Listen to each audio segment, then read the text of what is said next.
ਖੁਸ਼ ਰਹਿਣਾ ਸਿੱਖੋ। ਕਿਸੇ ਵਿਦਵਾਨ ਅਨੁਸਾਰ ਉਹ ਆਦਮੀ ਪਰਮਾਤਮਾ ਦੇ ਸਭ ਤੋਂ ਨੇੜੇ ਹੁੰਦਾ ਹੈ ਜੋ ਸਦਾ ਖੁਸ਼ ਰਹਿੰਦਾ ਹੈ। ਹੱਸਦਾ ਚਿਹਰਾ ਵੇਖ ਕੇ ਦੂਜੇ ਲੋਕ ਵੀ ਖੁਸ਼ ਹੋ ਜਾਂਦੇ ਹਨ। ਇਸ ਦਾ ਅਰਥ ਹੈ ਕਿ ਜਿਨ੍ਹਾਂ ਦਾ ਚਿਹਰਾ ਸਦਾ ਹੱਸਦਾ ਰਹਿੰਦਾ ਹੈ ਉਹਨਾਂ ਨਾਲ ਗੱਲ ਕਰਨਾ ਸਭ ਨੂੰ ਚੰਗਾ ਲੱਗਦਾ ਹੈ। ਇਸ ਤੋਂ ਉਲਟ ਉਦਾਸ ਅਤੇ ਦੁਖੀ ਚਿਹਰੇ ਕਦੀ ਖਿੱਚ ਦਾ ਕੇਂਦਰ ਨਹੀਂ ਹੁੰਦੇ। ਇਸੇ ਕਰਕੇ ਕਿਹਾ ਗਿਆ ਹੈ ਕਿ ਕੁਦਰਤ ਨੇ ਸਭ ਨੂੰ ਹੱਸਦੀਆਂ ਅੱਖਾਂ ਅਤੇ ਖਿੜਿਆ ਚਿਹਰਾ ਦਿੱਤਾ ਹੈ। ਇਸ ਦੇ ਬਾਅਦ ਵੀ ਜੇਕਰ ਕੁਝ ਲੋਕ ਮੂੰਹ ਲਟਕਾਏ ਅਤੇ ਗੰਭੀਰ ਰੂਪ ਵਿੱਚ ਬੈਠੇ ਰਹਿੰਦੇ ਹਨ ਤਾਂ ਇਸ ਵਿੱਚ ਕੁਦਰਤ ਦਾ ਕੀ ਦੋਸ਼ ਹੈ। ਉਦਾਸ ਵਿਅਕਤੀ ਨਾਲ ਕੋਈ ਵਿਅਕਤੀ ਗੱਲਬਾਤ ਨਹੀਂ ਕਰਨੀ ਚਾਹੁੰਦਾ, ਕਿਉਂਕਿ ਸਭ ਤੋਂ ਪਹਿਲਾਂ ਆਪਣਾ ਰੋਣਾ ਲੈ ਕੇ ਬੈਠ ਜਾਵੇਗਾ, ਦੂਜੇ ਦੀ ਗੱਲ ਨਹੀਂ ਸੁਣੇਗਾ। ਪਰ ਖੁਸ਼ ਵਿਅਕਤੀ ਆਪ ਖੁਸ਼ ਹੁੰਦੇ ਹਨ, ਦੂਜੇ ਨੂੰ ਵੀ ਖੁਸ਼ੀ ਦੇ ਮਾਹੌਲ ਵਿੱਚ ਲੈ ਜਾਂਦੇ ਹਨ। ਆਖਰ ਖੁਸ਼ੀ ਦਾ ਧਨ ਨਾਲ ਕੀ ਸੰਬੰਧ ਹੈ?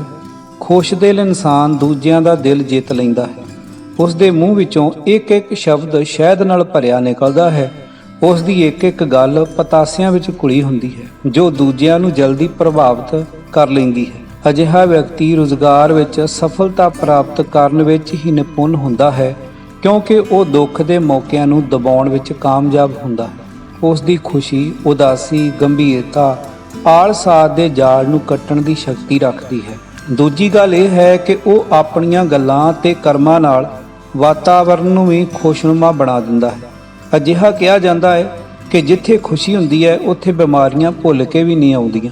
ਇਸ ਦਾ ਮਤਲਬ ਇਹ ਹੈ ਕਿ ਖੁਸ਼ੀ ਨਾਲ ਜੀਵਨ ਬਿਤਾਉਣ ਤੇ ਅਸੀਂ ਨਿਰੋਗੀ ਰਹਿ ਸਕਦੇ ਹਾਂ। ਡਾਕਟਰਾਂ ਦਾ ਕਹਿਣਾ ਹੈ ਕਿ ਬਿਮਾਰ ਹੋਣ ਤੇ ਵੀ ਜੇਕਰ ਵਿਅਕਤੀ ਪ੍ਰਸੰਨ ਰਹਿੰਦਾ ਹੈ ਤਾਂ ਉਸ ਦੀ ਅੱਧੀ ਬਿਮਾਰੀ ਬਿਨਾਂ ਦਵਾਈ ਦੇ ਖਤਮ ਹੋ ਜਾਂਦੀ ਹੈ। ਸਿਹਤ ਦੀ ਜੜ ਖੁਸ਼ੀ ਦੇ ਪੇਟ ਵਿੱਚ ਫੈਲੀ ਹੋਈ ਹੈ। ਇਸ ਲਈ ਅਸੀਂ ਭਾਵੇਂ ਕਿੰਨੇ ਵੀ ਦੁਖੀ ਕਿਉਂ ਨਾ ਰਹੀਏ, ਸਦਾ ਪ੍ਰਸੰਨ ਰਹਿਣਾ ਚਾਹੀਦਾ ਹੈ। ਦੁੱਖ ਨਾਲ ਮਾਨਸਿਕ ਤਣਾਅ ਹੁੰਦਾ ਹੈ ਜੋ ਕਿ ਸਾਨੂੰ ਕਿਸੇ ਵੇਲੇ ਵੀ ਬਿਮਾਰ ਬਣਾ ਸਕਦਾ ਹੈ। ਇਸ ਲਈ ਸਦਾ ਖੁਸ਼ ਰਹੋ, ਹਤਾਸ਼ ਅਤੇ ਨਿਰਾਸ਼ ਨਾ ਹੋਵੋ। ਅਸੀਂ ਕਈ ਵਾਰ ਅਜਿਹੇ ਲੋਕਾਂ ਨੂੰ ਦੇਖਦੇ ਹਾਂ ਜਿਹੜੇ ਇਹ ਕਹਿੰਦੇ ਸੁਣੇ ਜਾ ਸਕਦੇ ਹਨ ਕਿ ਜੀਵਨ ਨੇ ਸਾਨੂੰ ਦਿੱਤਾ ਹੀ ਕੀ ਹੈ। ਜਿਸ ਪ੍ਰਕਾਰ ਦਾ ਉਹਨਾਂ ਨੇ ਸੋਚਿਆ ਸੀ ਉਸ ਤਰ੍ਹਾਂ ਦਾ ਜੀਵਨ ਪੱਧਰ ਨਹੀਂ ਬਣਾ ਸਕੇ। ਪਰ ਕੀ ਉਹਨਾਂ ਨੇ ਕਦੇ ਸੋਚਿਆ ਹੈ ਕਿ ਜੀਵਨ ਨੂੰ ਉੱਚਾ ਚੁੱਕਣ ਲਈ ਉਹਨਾਂ ਨੇ ਕੀ ਕੀਤਾ? ਸਾਡੀ ਅਸੰਤੁਸ਼ਟੀ ਦਾ ਕਾਰਨ ਇਹ ਹੈ ਕਿ ਜੋ ਕੁਝ ਸਾਡੇ ਕੋਲ ਹੈ ਅਸੀਂ ਉਸ ਤੋਂ ਖੁਸ਼ ਨਹੀਂ ਹੁੰਦੇ। ਕਿਸੇ ਹੋਰ ਹੀ ਚੀਜ਼ ਨੂੰ ਵੇਖਦੇ ਰਹਿੰਦੇ ਹਾਂ ਜੋ ਸਾਨੂੰ ਖੁਸ਼ੀ ਦੇਵੇਗੀ। ਮਨ ਵਿੱਚ ਕਿਸੇ ਪ੍ਰਕਾਰ ਦੀ ਪੀੜਾ ਕਾਰਨ ਸਰੀਰ ਵਿੱਚ ਭਿੰਨ-ਭਿੰਨ ਪ੍ਰਕਾਰ ਦੇ ਰੋਗ ਲੱਗ ਜਾਂਦੇ ਹਨ। ਉਸ ਦਿਸ਼ਾ ਵਿੱਚ ਉਹਨਾਂ ਰੋਗਾਂ ਦਾ ਅਸਲੀ ਇਲਾਜ ਮਨ ਦੀ ਸ਼ਾਂਤੀ ਹੁੰਦੀ ਹੈ। ਡਾਕਟਰਾਂ ਦਾ ਕਹਿਣਾ ਹੈ ਕਿ ਦੁਖੀ ਅਤੇ ਅਪਰਸੰਨ ਰਹਿਣ ਕਾਰਨ ਸਿਰ ਵਿੱਚ ਦਰਦ, ਬੁਖਾਰ, ਸਰੀਰਕ ਕਮਜ਼ੋਰੀ ਆਦਿ ਬਿਮਾਰੀਆਂ ਸਰੀਰ ਨੂੰ ਚਿੰਬੜ ਜਾਂਦੀਆਂ ਹਨ। ਇਸ ਲਈ ਜੇਕਰ ਅਸੀਂ ਸਵਸਥ ਰਹਿ ਕੇ ਧਨ ਪ੍ਰਾਪਤੀ ਵੱਲ ਜੁਟੇ ਰਹਿਣਾ ਹੈ ਤਾਂ ਪ੍ਰਸੰਨਤਾ ਨੂੰ ਬਣਾਈ ਰੱਖਣਾ ਪਵੇਗਾ। ਜੋ ਵਿਅਕਤੀ ਖੁਸ਼ੀ ਵਿੱਚ ਆਪਣਾ ਵੱਧ ਤੋਂ ਵੱਧ ਸਮਾਂ ਬਿਤਾਉਂਦਾ ਹੈ ਉਸ ਦੇ ਦਿਮਾਗ ਵਿੱਚ ਤਾਜ਼ਗੀ ਅਤੇ ਸਰੀਰ ਵਿੱਚ ਚੁਸਤੀ ਬਣੀ ਰਹਿੰਦੀ ਹੈ। ਉਸ ਦਾ ਮਨ ਹਰੇਕ ਕੰਮ ਵਿੱਚ ਲੱਗਦਾ ਹੈ। ਦੂਜੇ ਲੋਕ ਵੀ ਉਸ ਤੋਂ ਖੁਸ਼ ਰਹਿੰਦੇ ਹਨ ਕਿਉਂਕਿ ਉਹ ਖੁਦ ਖੁਸ਼ ਰਹਿ ਕੇ ਦੂਜਿਆਂ ਨੂੰ ਖੁਸ਼ੀ ਵੰਡਦਾ ਹੈ। ਮਨੁੱਖ ਆਪਣੇ ਮਨ ਭਾਉਂਦੀ ਵਸਤੂ ਨੂੰ ਪ੍ਰਾਪਤ ਕਰਨ ਲਈ ਲਗਾਤਾਰ ਕਠੋਰ ਤੋਂ ਕਠੋਰ ਮਿਹਨਤ ਕਰਦਾ ਹੈ। ਕੁਝ ਲੋਕ ਤਾਂ ਇੱਥੋਂ ਤੱਕ ਨਹੀਂ ਜਾਣਦੇ ਕਿ ਉਹਨਾਂ ਦਾ ਟੀਚਾ ਕੀ ਹੈ। ਕੱਲ ਤੱਕ ਜਿਸ ਵਸਤੂ ਨੂੰ ਪ੍ਰਾਪਤ ਕਰਨ ਲਈ ਕੜੀ ਮਿਹਨਤ ਕਰ ਰਹੇ ਸਨ, ਅੱਜ ਉਸ ਨੂੰ ਪਾ ਕੇ ਵੀ ਖੁਸ਼ ਨਹੀਂ ਹਨ, ਕਿਉਂਕਿ ਉਸ ਪਦਾਰਥ ਤੋਂ ਉਹਨਾਂ ਦੀ ਰੁਚੀ ਹਟ ਜਾਂਦੀ ਹੈ। ਫਿਰ ਉਹਨਾਂ ਦੀ ਨਜ਼ਰ ਕਿਸੇ ਹੋਰ ਵਸਤੂ ਤੇ ਪੈ ਜਾਂਦੀ ਹੈ ਅਤੇ ਜਦੋਂ ਉਹ ਉਸ ਨੂੰ ਪਾ ਲੈਂਦੇ ਹਨ ਤਾਂ ਉਸ ਨਾਲ ਵੀ ਉਹਨਾਂ ਨੂੰ ਸੰਤੋਖ ਨਹੀਂ ਹੁੰਦਾ। ਉਹਨਾਂ ਦਾ ਲਾਲਚ ਵੱਧਦਾ ਜਾਂਦਾ ਹੈ। ਉਹ ਕਿਸੇ ਹੋਰ ਚੀਜ਼ ਦੀ ਪ੍ਰਾਪਤੀ ਦੀ ਗੱਲ ਸੋਚਦੇ ਹਨ। ਇਸ ਤਰ੍ਹਾਂ ਉਹਨਾਂ ਦੀ ਕਾਮਨਾ ਕਦੇ ਪੂਰੀ ਨਹੀਂ ਹੁੰਦੀ। ਖੁਸ਼ੀ ਦਾ ਮੇਲ ਪਾਣੀ ਵਾਂਗ ਹੈ। ਜਿਸ ਤਰ੍ਹਾਂ ਬਿਨਾਂ ਪਾਣੀ ਪੀਣ ਤੋਂ ਕਦੇ ਪਿਆਸ ਨਹੀਂ ਬੁਝਦੀ, ਉਸੇ ਤਰ੍ਹਾਂ ਜੇਕਰ ਮਨੁੱਖ ਪ੍ਰਸੰਨਤਾ ਤੋਂ ਆਪ ਭੱਜੇਗਾ ਤਾਂ ਉਹ ਦੂਰ ਚਲੀ ਜਾਵੇਗੀ। ਪਰ ਜੇਕਰ ਉਸ ਨੂੰ ਪ੍ਰਾਪਤ ਕਰਨ ਦਾ ਯਤਨ ਕਰੇਗਾ ਤਾਂ ਖੁਦ ਹੀ ਉਸ ਦੇ ਕੋਲ ਆ ਜਾਵੇਗੀ। ਮਨੁੱਖ ਦਾ ਸੁੱਖ ਦੁੱਖ, ਅਸੰਤੋਖ ਅਤੇ ਸੰਤੋਖ ਸਭ ਆਤਮਾ ਦੀਆਂ ਅਵਸਥਾ ਹਨ। ਕਿਸੇ ਨੇ ਇਹ ਨਹੀਂ ਸੁਣਿਆ ਹੋਵੇਗਾ ਕਿ ਫਲਾਣੇ ਬੰਦੇ ਨੇ ਇੰਨੇ ਪੈਸੇ ਦਿੱਤੇ ਤੇ ਪ੍ਰਸੰਨਤਾ ਕਰ ਲਿਆਂਦੀ। ਖੁਸ਼ੀ ਮਨੁੱਖ ਦੇ ਅੰਦਰੋਂ ਪਨਪਦੀ ਹੈ ਜੋ ਉਸ ਦੇ ਚਿਹਰੇ ਦੇ ਭਾਵਾਂ ਤੋਂ ਪਤਾ ਲੱਗਦੀ ਹੈ। ਸਹੀ ਦਿਸ਼ਾ ਵਿੱਚ ਸੋਚਣਾ, ਉਚਿਤ ਕੰਮ ਕਰਨਾ ਅਤੇ ਦੂਜਿਆਂ ਦੀ ਸੇਵਾ ਵਿੱਚ ਰਹਿਣਾ ਹੀ ਖੁਸ਼ੀ ਪ੍ਰਾਪਤ ਕਰਨ ਦੇ ਮਾਰਗ ਹਨ। ਅਸੀਂ ਅਜਿਹੇ ਲੋਕਾਂ ਨੂੰ ਜਾਣਦੇ ਹਾਂ ਜਿਹੜੇ ਅੱਤ ਦੀ ਤੰਗੀ ਵਿੱਚ ਵੀ ਬੜੇ ਪ੍ਰਸੰਨ ਰਹਿੰਦੇ ਹਨ। ਉਹਨਾਂ ਨੂੰ ਇਹ ਪਤਾ ਨਹੀਂ ਹੁੰਦਾ ਕਿ ਰਾਤ ਨੂੰ ਖਾਣਾ ਮਿਲੇਗਾ ਜਾਂ ਨਹੀਂ, ਪਰ ਉਹਨਾਂ ਨੂੰ ਕੋਈ ਚਿੰਤਾ ਨਹੀਂ ਹੁੰਦੀ ਸੀ। ਹੁੰਦਿਆਂ ਹੁੰਦਿਆਂ ਉਹਨਾਂ ਕੋਲ ਇੰਨਾ ਧਨ ਆ ਗਿਆ ਕਿ ਨਾ ਸਾਂਭਣ ਹੋਵੇ ਨਾ ਵੰਡਦਿਆਂ ਮੁੱਕੇ। ਇਹ ਧਨ ਆਉਣ ਨਾਲ ਘਰ ਦੀ ਸ਼ਾਂਤੀ ਖੰਭ ਲਾ ਕੇ ਉੱਡ ਗਈ, ਕਿਉਂਕਿ ਉਹਨਾਂ ਦਾ ਲੋਭ ਲਾਲਚ ਬਹੁਤ ਵੱਧ ਗਿਆ। ਜਦੋਂ ਮਨੁੱਖ ਜ਼ਿਆਦਾ ਲਾਲਚੀ ਹੋ ਜਾਂਦਾ ਹੈ ਤਾਂ ਆਪਣੇ ਲੋਭ ਦੀ ਪੂਰਤੀ ਲਈ ਕਈ ਉਲਟੇ ਸਿੱਧੇ ਕੰਮ ਕਰਦਾ, ਪਰ ਕੀ ਇਸ ਨਾਲ ਵੀ ਉਸ ਦੀ ਪਿਆਸ ਬੁੱਝ ਜਾਂਦੀ ਹੈ? ਨਹੀਂ। ਹੋਰ ਪੂਰਤੀ ਲਈ ਕੁਝ ਹੋਰ ਅਤੇ ਫਿਰ ਹੋਰ ਪੂਰਤੀ ਲਈ ਉਹ ਹੋਰ ਉਲਟਾ ਸਿੱਧਾ ਕੰਮ ਕਰਦਾ ਹੈ। ਪ੍ਰਸੰਨਤਾ ਪ੍ਰਾਪਤੀ ਦੇ ਸਾਧਨ। ਹਰੇਕ ਸ਼ੁਭ ਕੰਮ, ਹਰੇਕ ਨਿਰਸੁਆਰਥ ਕੰਮ, ਕਿਸੇ ਦੀ ਸਹਾਇਤਾ ਦਾ ਛੋਟਾ ਜਿਹਾ ਅੰਸ਼, ਮਨੁੱਖਤਾ ਦੀ ਸੇਵਾ, ਉੱਚ ਵਿਹਾਰ, ਇਮਾਨਦਾਰੀ ਅਤੇ ਮਿਹਨਤ ਨਾਲ ਕੰਮ ਕਰਨਾ, ਇਹ ਸਾਰੇ ਪ੍ਰਸੰਨਤਾ ਪ੍ਰਾਪਤੀ ਦੇ ਸਾਧਨ ਬਣ ਸਕਦੇ ਹਨ। ਜਿਸ ਤਰ੍ਹਾਂ ਸ਼ਹਿਦ ਦੀ ਮੱਖੀ ਇੱਕ ਇੱਕ ਫੁੱਲ ਤੇ ਬੈਠ ਕੇ ਸ਼ਹਿਦ ਇਕੱਠਾ ਕਰਦੀ ਹੈ, ਉਸੇ ਤਰ੍ਹਾਂ ਮਨੁੱਖ ਛੋਟੇ ਤੋਂ ਛੋਟੇ ਅਤੇ ਵੱਡੇ ਤੋਂ ਵੱਡੇ ਕੰਮ ਕਰਕੇ ਪ੍ਰਸੰਨਤਾ ਰੂਪੀ ਸ਼ਹਿਦ ਇਕੱਠਾ ਕਰਦਾ ਹੈ। ਪ੍ਰਸੰਨਤਾ ਸੀਤੇ ਸਵਾਏ ਕੱਪੜਿਆਂ ਅਤੇ ਬਣੇ ਬਣਾਏ ਭੋਜਨ ਵਾਂਗ ਕਿਤੋਂ ਬਣੀ ਬਣਾਈ ਨਹੀਂ ਮਿਲਦੀ ਅਤੇ ਨਾ ਹੀ ਇਹ ਬਾਜ਼ਾਰੋਂ ਖਰੀਦੀ ਜਾ ਸਕਦੀ ਹੈ। ਇਸ ਨੂੰ ਪ੍ਰਾਪਤ ਕਰਨ ਲਈ ਮਨੁੱਖ ਨੂੰ ਉੱਚ ਕਰਮ ਕਰਨੇ ਪੈਂਦੇ ਹਨ। ਖੁਸ਼ੀ ਦੌਲਤ ਨਾਲ ਨਹੀਂ ਖਰੀਦੀ ਜਾ ਸਕਦੀ, ਇਹ ਤਾਂ ਅੰਦਰੋਂ ਆਤਮਾ ਵਿੱਚੋਂ ਉੱਭਰਦੀ ਹੈ। ਜਦੋਂ ਤੁਸੀਂ ਕਿਸੇ ਦਾ ਕੁਝ ਭਲਾ ਕਰਦੇ ਹੋ ਤਾਂ ਤੁਹਾਨੂੰ ਆਤਮਿਕ ਸੰਤੋਖ ਹੁੰਦਾ ਹੈ। ਇਹੀ ਸੱਚੀ ਖੁਸ਼ੀ ਹੈ। ਦੂਜਿਆਂ ਨੂੰ ਦੁਖੀ ਕਰਕੇ ਆਪਣੇ ਆਪ ਨੂੰ ਇਹ ਤਸੱਲੀ ਦੇਣਾ ਕਿ ਇਹ ਮੈਂ ਚੰਗਾ ਕੀਤਾ ਹੈ, ਇਹ ਸਿਰਫ ਆਪਣੇ ਆਪ ਨੂੰ ਧੋਖਾ ਦੇਣਾ ਹੈ। ਖੁਸ਼ੀ ਪ੍ਰਾਪਤ ਹੁੰਦੀ ਹੈ ਦੂਜਿਆਂ ਨੂੰ ਕੁਝ ਦੇਣ ਵਿੱਚ, ਦੂਜਿਆਂ ਦੀ ਸੇਵਾ ਕਰਨ ਵਿੱਚ, ਨਿਰਸੁਆਰਥ ਸੇਵਾ ਕਰਨ ਨਾਲ, ਕਿਸੇ ਦਾ ਬੋਝ ਹਲਕਾ ਕਰਨ ਨਾਲ ਅਤੇ ਦੂਜਿਆਂ ਲਈ ਤਿਆਗ ਕਰਨ ਨਾਲ। ਇਹ ਅੰਦਰੋਂ ਆਤਮਾ ਵਿੱਚੋਂ ਉੱਭਰਦੀ ਹੈ।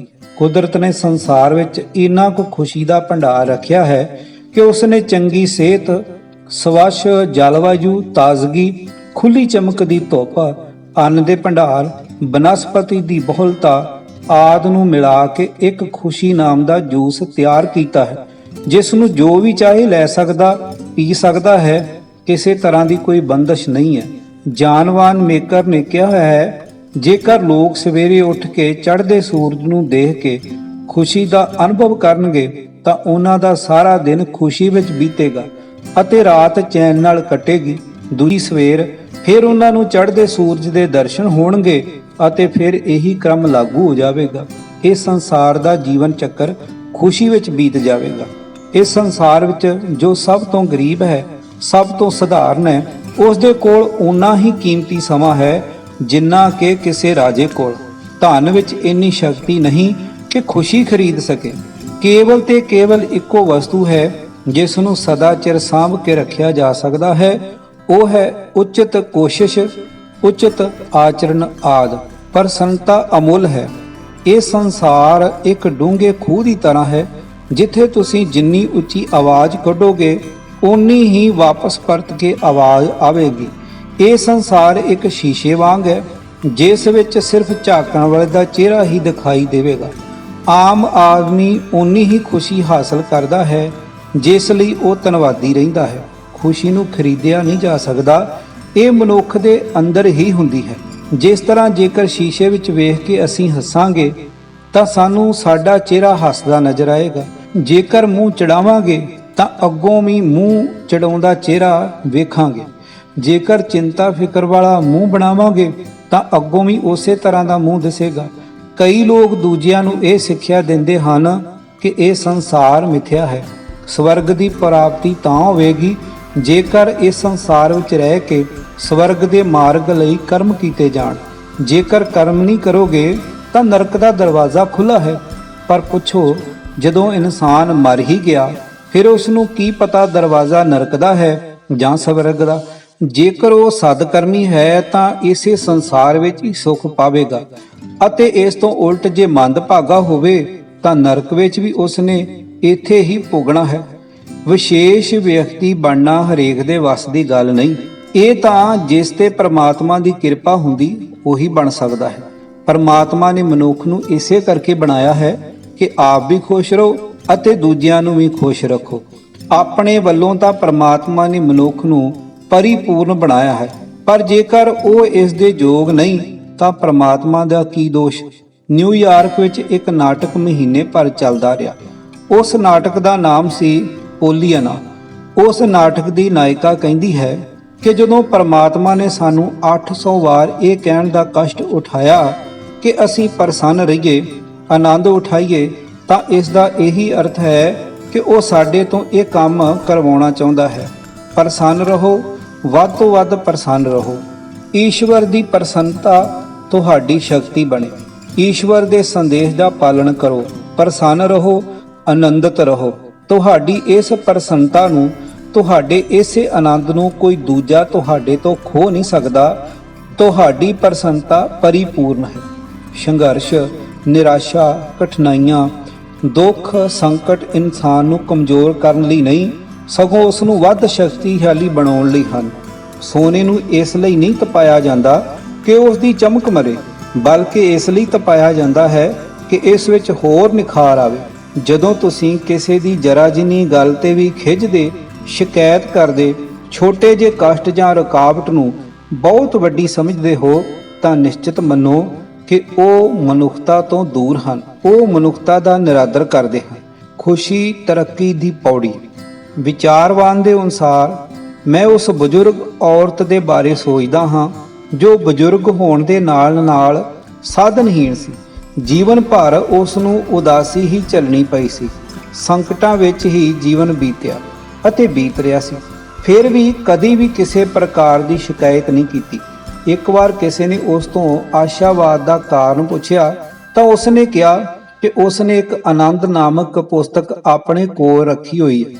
ਆਪਣੇ ਜੀਵਨ ਦੇ ਆਰੰਭਕ ਦਿਨਾਂ ਵਿੱਚ ਹੀ ਉਸ ਨੇ ਸੋਚਿਆ ਕਿ ਹਰੇਕ ਦਿਨ ਦੇ ਉਸ ਪਲ ਨੂੰ ਜੋ ਉਸ ਨੇ ਖੁਸ਼ੀ ਵਿੱਚ ਬਿਤਾਇਆ ਹੈ ਉਸ ਵਿੱਚ ਲਿਖਿਆ ਕਰੇਗੀ, ਤੇ ਉਸ ਨੇ ਇਸ ਤਰ੍ਹਾਂ ਕੀਤਾ ਵੀ। ਜਦੋਂ ਕਦੀ ਉਹ ਉਦਾਸ, ਨਿਰਾਸ਼, ਅਪ੍ਰਸੰਨ ਹੁੰਦੀ ਤਾਂ ਉਸ ਕਿਤਾਬ ਨੂੰ ਖੋਲ੍ਹ ਕੇ ਪੜ੍ਹ ਲੈਂਦੀ ਅਤੇ ਆਪਣੇ ਆਪ ਨੂੰ ਉਸ ਖੁਸ਼ੀ ਵਿੱਚ ਲੀਨ ਰੱਖਦੀ। ਇਹੀ ਕਾਰਨ ਸੀ ਕਿ ਉਹ ਸਦਾ ਪ੍ਰਸੰਨ ਰਹਿੰਦੀ ਅਤੇ ਕਿੰਨੀ ਵੀ ਮੁਸੀਬਤ ਹੁੰਦੀ ਉਹ ਝਟਪਟ ਪਾਰ ਕਰ ਜਾਂਦੀ।